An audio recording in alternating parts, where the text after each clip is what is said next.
All right. And we mentioned David Ben-Gurion, correct?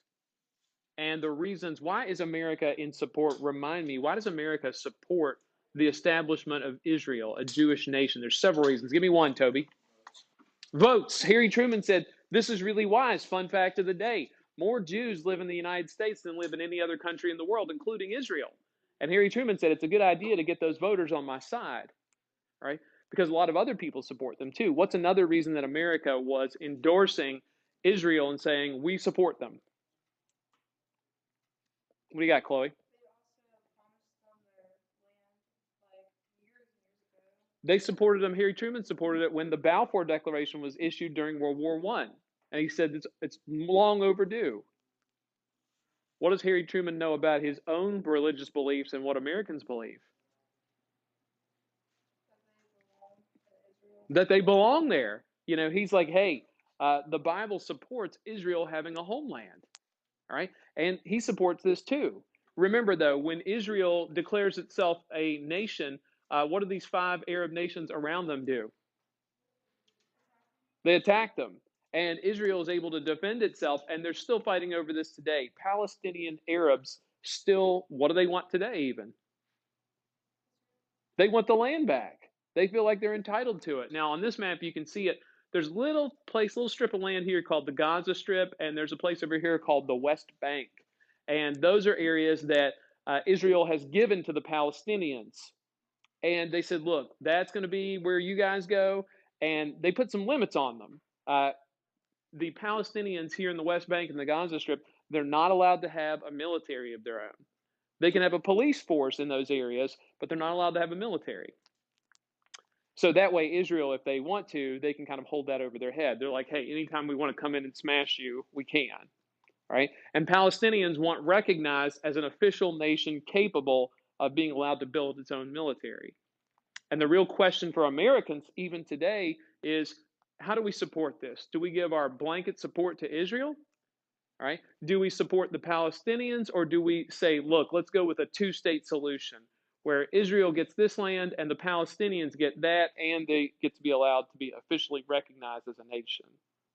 Right? That's one of the things that 75 years later, we're still trying to figure out. And these people have been killing each other since then. Oof. What should we do about this going forward? What do you do when two groups of people believe the land legitimately belongs to them?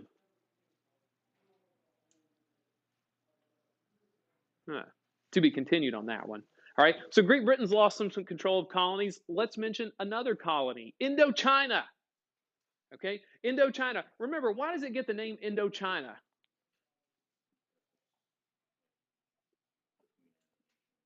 Close. It's not between Indonesia and China, India and China. It's sandwiched between India and China.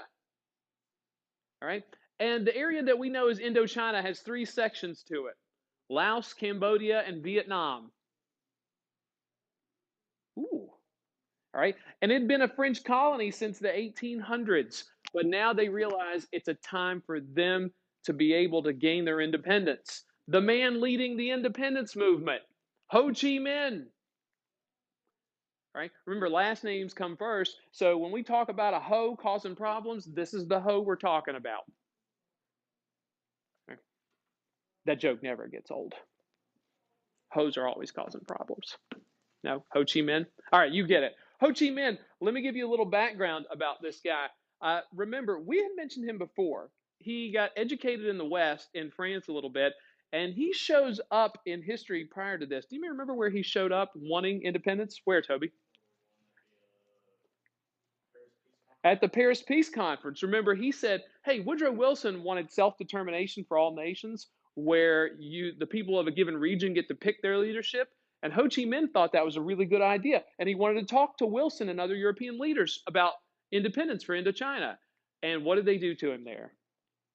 Just kind of brushed him off. They're like, we got other things to deal with. They could have solved that problem then, right? Instead, Ho Chi Minh is going to cause a lot of problems for them.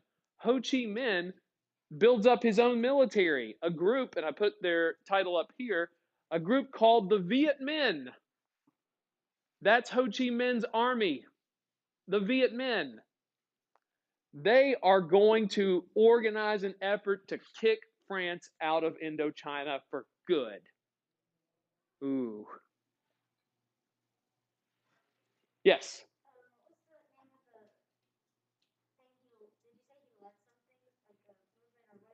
He led a movement to get rid of the to get the French out of Indochina, and the name of the military, his army, was called the Viet Minh. Right now, by the way, how does America in the 1940s? How do they view Ho Chi Minh in Vietnam? France is like, "Hey, America, help us hang on to our colony." And at first, America is like, "Hey, that's your problem. Okay, we're not helping you." Right? But France, they did one thing. They said, "Yeah, you don't understand. This is a special circumstance. We need your help to control this colony because why? He's a communist." They're like, "Ho Chi Minh's a communist.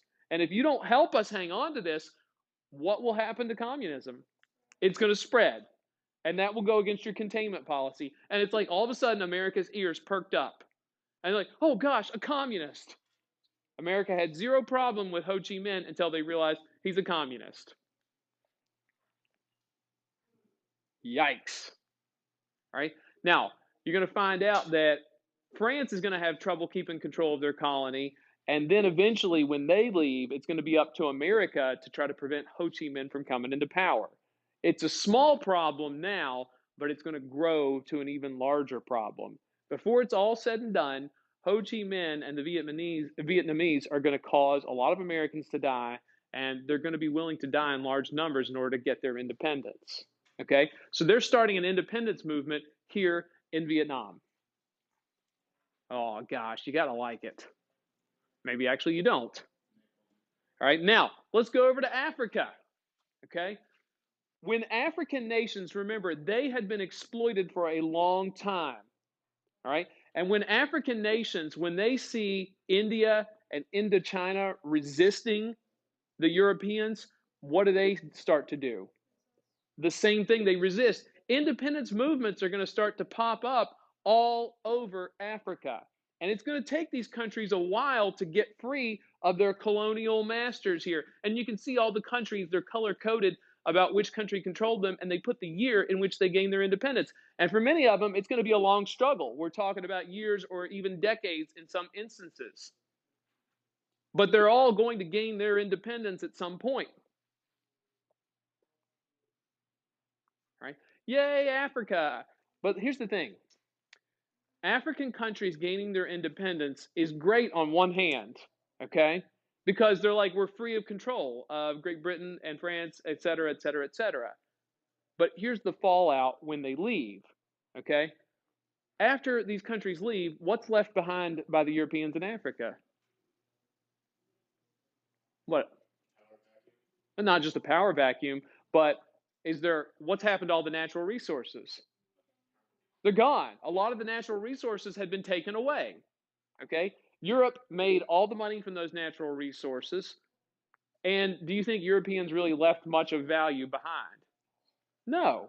They weren't there to build up their roads and their bridges and create modern cities, etc. They're like, hey, you guys are on your own now.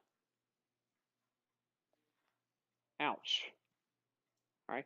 Also, even 50, 60 years later, what's the relationship between African nations and European nations, and even the United States today? If you grew up in Africa or you lived in Africa, and you were under colonial control at some point, or you know that your parents were, how are you going to view people with white skin? Not very well, because what do you think that they are always trying to do? Exploit you. That's what Europeans and Americans typically do. Now, that's not true of all Americans or all Europeans, but can you at least understand why they might see it that way? Absolutely. Okay? And in terms of the rest of the world, in the 1950s, we get three terms that come about in terms of how we describe the world. Okay? Nations that are really developed, that are technologically advanced, we call those first world nations. Nations that are technologically advanced, we call them first world nations. And those tended to be like America and Western Europe. Those are the most technologically advanced. We've got all the good stuff: air conditioning, automobiles, telephones, even basic things, though, like running water, electricity, refrigerators. I like refrigerators. All right. Those are first world countries. Okay. Second world countries. The second world refers to the Soviet Union and Eastern Europe. They're technologically advanced, but not on the level with the United States and Western Europe. Right? That's the second world, the Soviet Union and Eastern Europe. They've got a lot of good things going on, just not as much as America, not as much as Western Europe. So you got the first world, you got the second world, and then you've got the third world. Ooh, what's the third world?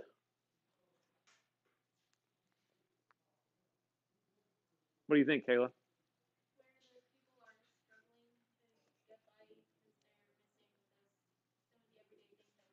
Absolutely. The third world refers to areas that are less technologically developed and they lack modern amenities. Things like running water, plumbing, okay? Things like electricity. There's still nations today in Africa where they can't get consistent electricity throughout the day. Same thing in the Middle East. They're not always up to date on everything. These are nations that typically don't have access to medical care, right? And they don't have the ability to develop these things, not because they're not smart necessarily, but simply because a lot of their resources have been taken away. They are becoming more developed, but they're behind the first world or the second world. And one of the questions is, what do we do to help them get there? These countries are becoming a little bit more modern in 2021 these days, but still they lag behind. And you guys have heard at some point, you're like, oh, my Wi-Fi's out for an hour. Oh, first world prob. That's what they're referencing. Like you guys don't even, can you all even remember before we had wireless internet? I remember 2007, I bought a computer and it came with a wireless router and I hooked it up at my parents' house and I was like, this is the best thing ever. I guess I can free from the wire. They're just happy if they get a stable internet connection. Uh, a lot of money that America gives in foreign aid to other countries, it's for things like this, their development. Hmm. Should we be doing more to help places like Africa, South America, Southeast Asia? Maybe so. There's a lot of people who have suggested since we've exploited them for a while that maybe we should be giving back more. Okay? So we still got strained relationships with Africa today, even though there is a significant independence movement in the 1950s and 60s. All right? Now let's talk about inside America. Ooh, boy. This is where things get fun. 50s, my favorite time period in America. It's like another gilded age. Things were good, but there's also an undercurrent there too. Let's talk about America's economy, man.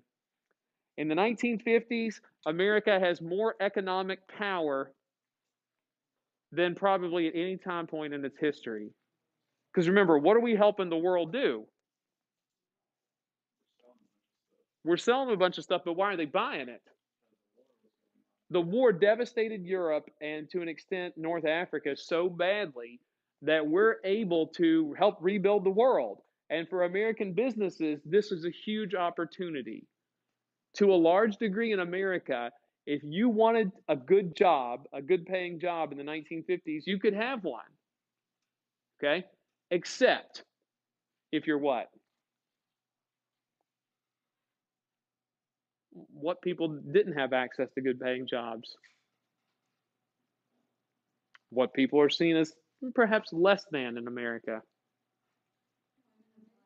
Black people, okay? And women, marginally so. Women didn't have access to as much economic power, but it's still more than what most black people had access to, all right? But if you were a white male in the 1950s, you had access to job after job and money on top of money. There's plenty of money to be made. right? Because we're rebuilding the world. And businesses, many businesses during the 1940s, especially in World War II, they became wealthy off the war. It's an opportunity for you. Okay? People have way more disposable income. By the way, what do we mean when we say disposable income? What does that mean? Leftover money to do what with? Things you can spend on, things that you enjoy. What do you spend your disposable income on? Girl Scout cookies. For me, it's good coffee. Okay? I like, it's almost a necessity for me. PlayStation games? Oh, yeah.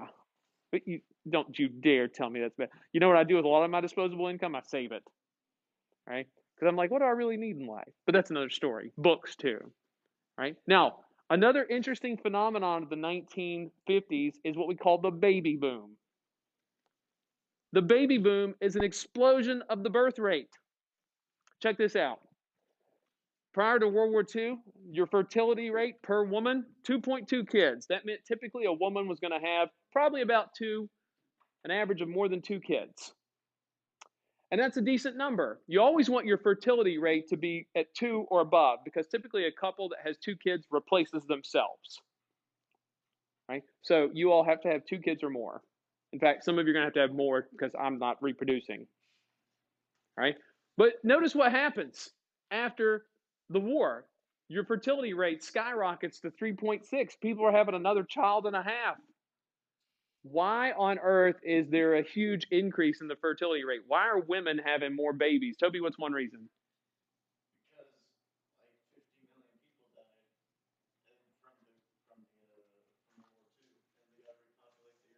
Nah, it's not that.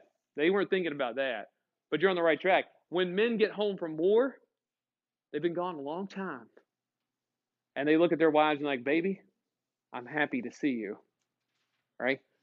You know what I'm saying? Kurt's like, yeah, I've been off to war. And they're really excited to see their women. But there's another reason. That only explains the short-term growth in population. Why are people in the 1950s? Why do people have more kids, Chloe?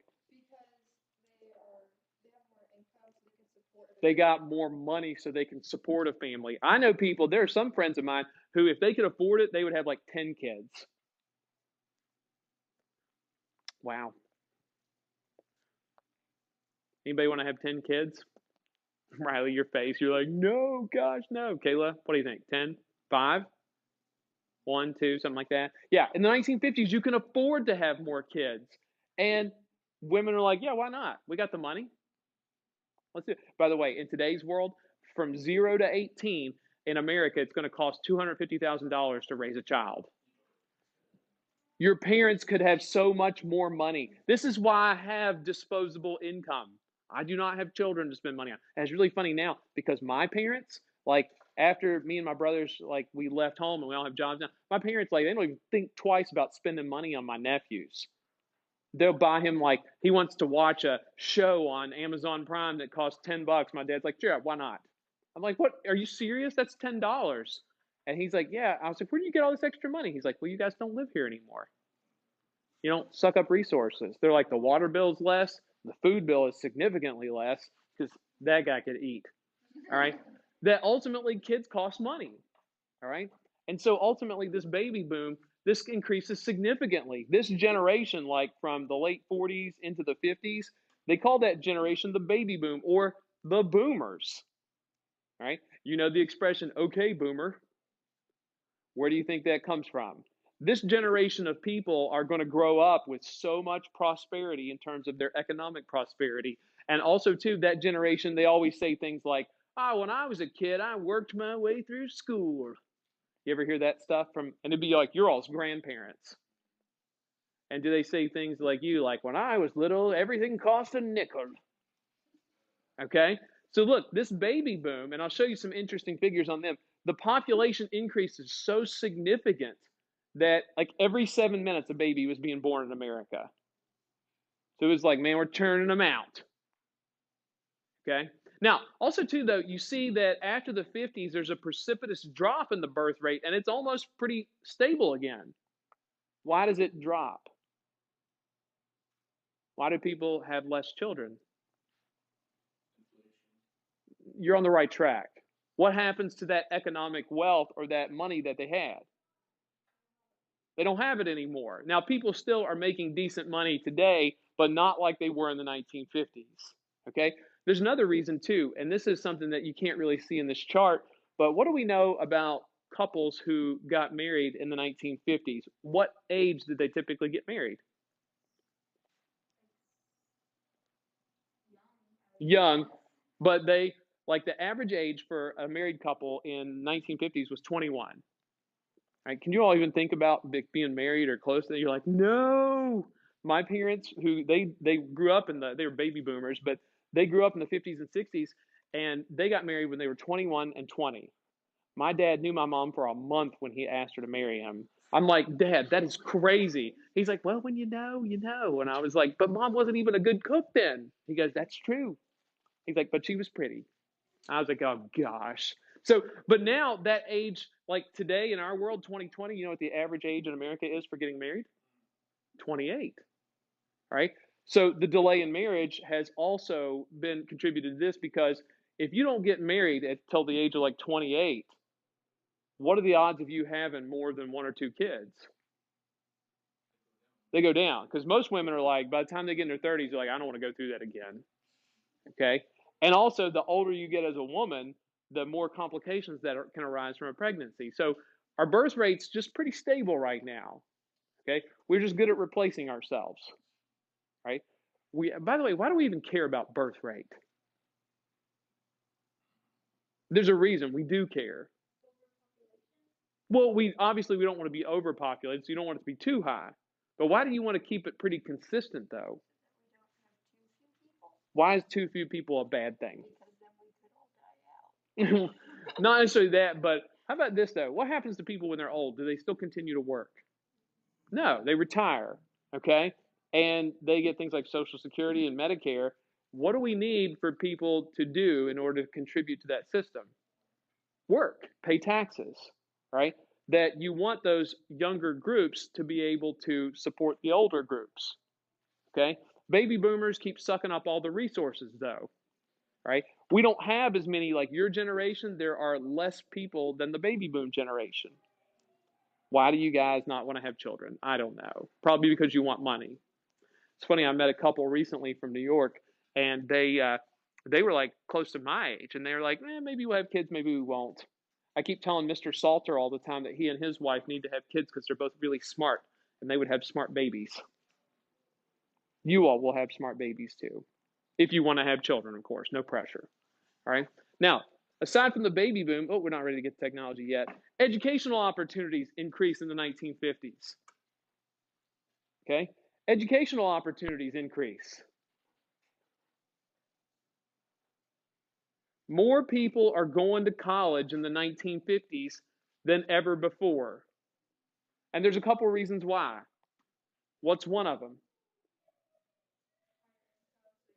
They got more money, they can afford it. So many people in the past before this, they had the smarts to get into college, but they didn't have the money. Okay? They didn't have enough money to send their kids to college. So, one, they got access to more money. Second reason, right? The government starts providing student loans and grants to people. The government says, hey, you can get into college, we'll loan you the money to go. Ooh. Right? And we still do that, which has gotten to be a little bit of a problem too. Third reason, the government after World War II passed something called the GI Bill. Okay? The GI Bill was a law that helped what we call GIs, returning veterans, was a short term for them. And they said if you're a veteran returning from World War II, we'll pay for college. The GI Bill, it's a law that was passed by the government that said, hey, if you want to go to college, we'll pay for it. You're signing up? No, we still use that today as a recruitment tool. If you don't want to pay for college, you join the military for X number of years and they will pay for your college. And believe me, it's an effective recruitment tool. Oh, wow. Okay? So more people are going to college. Now, also, too, a certain subgroup of people are going to college more frequently as well. The number of women going to college increases significantly in the 50s. Okay? Now, women are going to college more, but it's a step in the right direction, but not as good as you think. What types of majors do you think they encourage women to go into?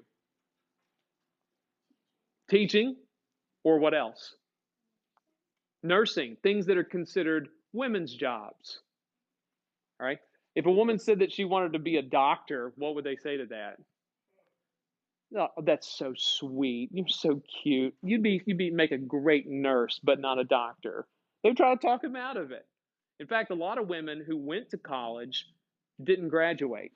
Not because they weren't smart or capable, but why did a lot of women want to go to college in the first place? No. A lot of women didn't go to college for a job or even for an education. To what? Not just find a husband. That's why they went.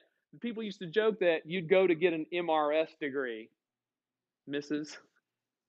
Like, you're going to find a man. Because if you found a man that was a college graduate, he was going to have a really good job and he'd be able to take care of you. And all you'd have to do is take care of the home and pop out some babies. What do you think? Sign right up. Even women who finish their degree, oftentimes they're like, that's great, you're educated, but did they expect them to go work? No. They're like, hey, don't worry, you can use your education to help educate our children. All 7 of them. No, that's not, it doesn't even sound fun, does it? You're like, 1 sounds painful. Oof. All right. Now we're going to take a quick look at a little video about the baby boomers.